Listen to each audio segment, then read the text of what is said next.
वजीर आजम शहबाज शरीफ की जेर सदारत वफाकी काबीना का इजलास। वफाकी काबीना ने 20 अद्वियात की कीमतों की कमी की मंजूरी दे दी। ब्लड प्रेशर, कैंसर और आंखों की बीमारियों में इस्तेमाल होने वाली अद्वियात की कीमतों में कमी होगी।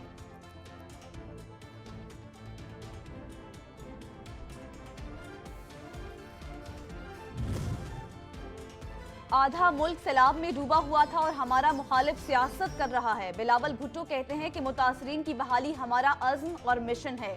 हम मुतासरीन को बिलासूद कर्जे देंगे। जिनके घरों को नुकसान पहुंचा उन्हें उनकी जमीन का मालिक बनाएंगे।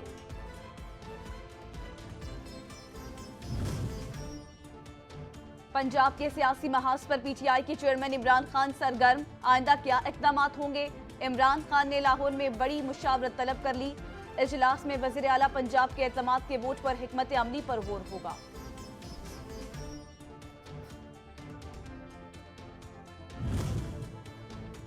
काबिले एतराज ट्वीट्स केस में सेनेटर आजम सवाती की जमानत मंजूरी का तहरीरी फैसला जारी।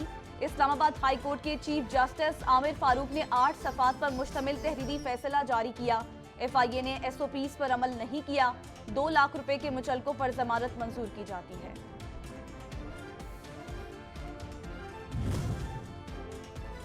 सुप्रीम कोर्ट की इमरान खान के खिलाफ तौहीन इलेक्शन कमीशन की कार्रवाई जारी रखने की इजाजत। केस की गुज़श्ता समाअत का तहरीरी हुक्मनामा जारी।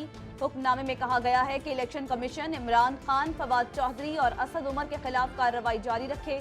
सिंध और लाहौर हाई कोर्ट ने सिर्फ हतमी फैसला जारी करने से रोका है।